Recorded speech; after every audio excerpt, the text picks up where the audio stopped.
What's up YouTube, Mellow Matt here. As you can see from the screen, we are doing a zero tier list today. We are now at the end of June, new sets about to drop in a few days time. So I'm covering the decks and seeing how they've been. We've got all the new set decks minus Pale Moon, because Pale Moon was just not worth talking about. I've taken the old meta decks. As you can see, like we've got the Seekers, we've got the Tsukiyomis. I've kept in the likes of Spikes, Murakumo, and Mega Colony because they're all due their events soon. I haven't put Granblue because Granblue currently isn't worth talking about, and I don't think they're going to do a Sero event back to back personally. These likely, unless they make much of a meta difference, will drop off next set, and then next month, and obviously the month after, more likely drop Neos off. We'll just adjust it how it goes each month. Alright, start at the beginning. Tsukiyomi. This was quite a popular deck scene at the Spring Summerfest last month. It is still a very popular deck. So it's not top tier, but it's still a very strong tournament based deck, which is why I'll put it happily in tier 2. Spikes, again, not seen much play. They are still somewhat relevant. You can get wins out of them. It's all going to be down to how Bloody Ogle actually helps out the deck, because we are going to have the infinite returning heals in the forms of jelly beans, like how Thingsaver can. You've got Gancelot that returns, but obviously Blast of Blaze is better than anything than jelly beans can grab. So it's all going to be down to testing how it goes. It might stay tier 2, might bump up to tier 1. We'll have to wait and see what they do with Bloody Ogle. Batsis, as much as I love the deck, it is very much a tier 3 deck. You are stuck to the three attacks unless you're running the stands. You don't. Jelly and Pudding, they nerfed to the fact of it's now only on a Legion. It's not amazing. Putting it on its own in the old stuff is really good still, because you obviously with stands you can get nice columns rescaling. It's really good, and they're guaranteed counter charge. Can't knock it, but unfortunately it is a tier 3 deck. Kagero. Now I've seen other people obviously saying it's not as good as it used to be, because obviously the Legion decks creep it out. We have got the start of the petitions next set with Vortex Pain Laser, sorry. We've got the pre-Overlord the Great stuff. Whether whether you're going to use Nouvelle in it, yet to be seen, because obviously we don't know how they're going to decide they want to react Nouvelle Critic in with the Legion itself, because obviously this is Kagera's first Legion. But as current times, I still think it is bottom of tier 1. It is a very solid deck. You've got the no trigger pressure, you've got field wipes, restanding Nouvelle because of Dauntless. It's a really solid deck still. Next deck that's getting support this set is going to be Chaosbreaker. We do get Legion, but the main card that everyone's focusing on for the reprints is going to be Photon. Not reprints, new cards. Photon comes out. We're all expecting it to be triple rare. What they do with it regarding nerfs, buffs, whatever, we'll have to wait and see. Myself personally, I am leaning towards Photon's actually going to be semi-full power, for the fact of obviously the Bermudas they announced that they're going to have an unlocker, they've got resist, so they're getting counters. They could be doing that for Kagero, for Aquas, for Genesis. We don't know yet is the honest response. But for the current Chaosbreaker list, it's a very grindy deck at this point, because obviously Legion can keep healing and run you out of resources. So personally, I put it mid tier 2. It's still a good deck, just not quite enough to what it used to be. Yes, we don't see the unlockers as much, but it's too much with the pressure of, like, you got Thingsaver, you got honestly all 3 paladins can remove intercept, so your locks aren't actually restricting their attacks down to 2 and 1. So it's not that amazing, but hopefully Photon and the rest of the Legion support will actually pick up Chaosbreaker. Then we've got Mirakumos. It is still a very early aggro deck, but outside of that, it is not that amazing. It is another tier 3 deck. Then Daikaiser. I'm doing this as in the Turbo Dai. This will more likely fall off next month because obviously it's not in play whatsoever. It is literally non-existent. I'm literally just doing it now just because obviously last month before we got to the Metal Borgs, this was still seeing a fair chunk of players in Turbo Daiusha, but it's fallen out now. It's literally going to be gone next month because you don't see it. Everything is now Metal Balls, Metal Balls, Metal Balls. Pale Moon, they got their nerfs, and honest, as much as everyone complains about they didn't do anything to the turn 2 game. Post turn 2, she has made an impact. They are slowing down. Yes, they've got the early aggro turns, but you're talking about a 3 attack deck on turn 2, the same as you've got Paladins that create 3 attacks in Gold's form. Shadows consistently get at least 2. Royals get at least 2. And all 3 of those can take out an Intercept as well to guarantee it's 2 at face. So it's still tier 1, but it is the bottom end of tier 1. It's still a very solid deck, just it has had its wings clipped. And it seems to be in a nice place at this point now.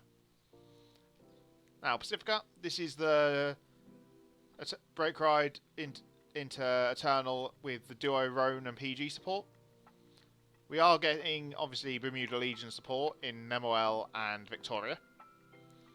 That is going to cause a branch out of its own version to the Pacifica. I'm hoping that I can get the duo stuff as well as update my Pacifica version so I can test both out and see which one ends up being better. But for now, Pacifica, she is low tier 2. Because the ability to search PGs is amazing. But outside of that, you're literally grinding and grinding and grinding. You haven't got that dedicated, this is how much I can kill you. Because you're literally playing for that break ride turn. And then past that, you're literally 4 attacks. You do chip away, but it is a bit of a slower game.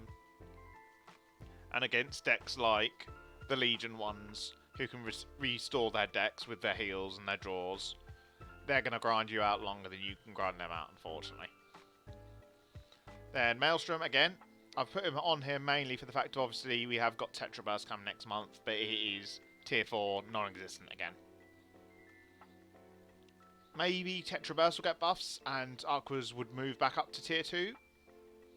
But at this point, it's non-existent, and if Tetra Burst isn't amazing, it'll stay bottom tier, unfortunately. Then Megas. Megas, again, they had their gimmicks, and they just phased out. They're really not that amazing. It's literally all on that break ride turn, and after that break ride turn, they just do nothing. And in the Legion format, when you can grind out the games longer, and if you're focused literally on your 1 break ride, you ain't going to do the work. This will more likely fall down further next list, and then off the bottom the following month. But we'll have to wait and see what they do with their Legion. That's even if they get their Legion support next month. Then we've got Seekers. Need I say more? It's Thing Saver and Barkgull and Gance Revolution, Infinite Heals, multiple retires. One of the best decks in the format. It's got the consistent counter charge on top as well. Hand filtering. Always going to have an intercept. It's literally best decks for a reason. Angels. They have fallen off face of the earth after the last set. Literally, they were around for their release set and they just fell off. They are still a very solid deck. I prefer more the fact of the double rare Legion because it gives the 6k it gives power to the front row continuously. So you can use Ramirez and the Grade 2 Legion mate to manipulate and get multiple attacks in. But it is, like Battle Sisters, a high tier 3 deck at this point. It's just not got... Because once you get to the 5, you're a 3 attack deck. That's the problem with this deck. which is why I unfortunately can't put it tier 2. Iggy. Iggy is a bit of an interesting one, because a lot of people are putting it here, a lot of people are putting it here. And honestly, it can go in either spot. He is a very solid deck. It's got the pressure, it's got retire, it's got multi-attack, it's got guard restrict, it's got crits. Honestly, I think it is literally between the two, and for now I'm going to leave it in the bottom of tier 1. But honestly, it's a very solid deck. Well worth picking up for those in Global that haven't got to it yet. It is a safe stay. It was seen in a fair bit of Summer Champs as well. Not Summer, Spring Champs. We aren't in Summer yet. But honestly, really nice. Then Brawlers. Like most of the stuff from last set, it just fell off. Unless you're Seekers, you didn't last past the first set, unfortunately. Brawlers, personally, I'd put it here-ish. Because you've got the field retire pressure, which is really nice. It's Vermilion in a new card.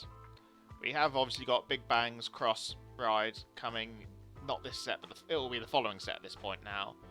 So it might go up to tier 1 depending on what they do with it, but it's falling down, might fall down further next month, depending on how the next set support goes. But it's 3 attack face, unfortunately. It's nice, but not enough, unfortunately. Risers. See, I'm actually going to put Risers up above Chaos Breaker if I can get it in. Here. Because technically you've got 2 modes with it. You've got the early rush in Meteor Flare and Dual Flare. Because they've got the crit pressure, so you're forcing to 5 and getting PGs, checks every turn. Then once they're at 5, you can switch to the other Legion and have 5 attacks to force 3 face. It's a very solid deck. It is underplayed. Because Paladin, but it does technically have the counters to Paladins. There's the grade 1 that gives resist to its column, so you can technically work around the big 3. But it's honest outside those big 3. Novell laughs at it, Silverthorns laugh at it, and Iggy just laughs at it. So because Iggy does literally the same thing as this, both styles of this deck in one thing, because you're giving the crit pressure and guard restrict with Iggy, and then calling out your Chamomils from Soul to get multi-attack. So, high tier 2 is a very solid place for Risers, honestly. Testafox, the deck I spammed for the past 2 months. It is a lot of fun, but it's about here-ish, I'd say, because Lynx do still have the better control. This is a lot of hand pressure, constantly, you're literally multi-attacking, but because of the Legion, you're able to bring back your grade 2s and keep up your intercepts. You're drawing multiple cards a turn, you're counter-charging for your counter-blast you've paid. It's a very resourceful deck, but it's just not got that oomph to push further. Then we've got Tachikaze. Tachikaze has fallen off like all the other event clans did, because it just wasn't that. Honestly, it's slight. I'd put it about here-ish, because it's 4 attack with crit, so it's still a very solid deck. But outside of that, you could put it. See, these areas are sort of rotating, because this is slightly better for the fact of its PG filtering and multi-attack. This has got obviously multi-attack and crit. So these 3 are kind of your rotating 3 at the moment. They could be in any order. They're all same sort of power level, I'd say. And then this literally lasted a month, and people just realised it. I tried it myself. The triple rate itself is dreadful. It was more the backup Legion that actually gave it its little bit of presence, but then everyone else started getting their Legions, and it's like you're ditching their cards and then to Legion back. They ditched their grade 3s to then Legion back in, and you're literally just not hurting them at all. this will fall off. I think at this point, Tier 4 I will remove at the end of this list, and it'll be gone for the next month one. Which is... Their gimmick was fun, but they nerfed them too much. So honestly, they sit around this part. You do see them on the ladder. I know people are grinding with them, but honestly, it's just is the honest response. Because you're forced to... You have to dedicate resources to it, and if you don't kill them before you've run out those resources, you're just sitting there twiddling your thumbs at that point. Because your only countercharger is randomly getting the stand trigger off of the starter and Cursed Lancer. So obviously, early game you will have the Cursed Lancer pressure. When you get to the mid to late game, and your Cursed Lancers might not always be hitting, you're then not getting your resources back. So it does lose its motivation, unfortunately. Then we're on to we're now on to the new. Obviously, that was the start of the new set stuff, and we're now on to the what my personal opinion, the best deck in the format, Revengers. Revengers, in my opinion, are the best deck in the format. Is the fact of it's a restanding Vanguard instead of a superior riding Vanguard in Thingsaver.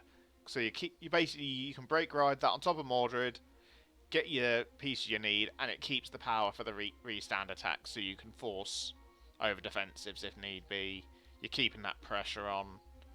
You've also the fact of it's consistent in the fact you've got the starter, which gets your sword breakers. You've got marker to get your Dorrance. You've got multiple retires in the normal Blast Dark Ranger and the Abyss Blaster Dark.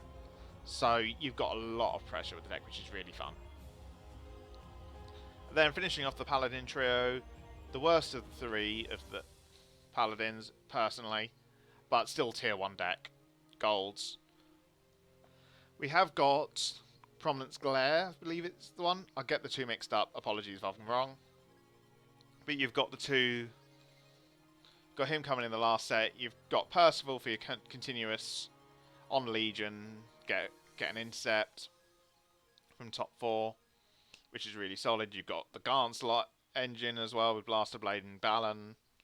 You've got Josephus for the draw power. It's a solid deck again, and Aglavale being Aglavale is disgusting. Then we're on to Metal Borgs. Metal Borgs are still a very solid deck. They are... You do have the two versions in the Daikaiser version and the Pure version.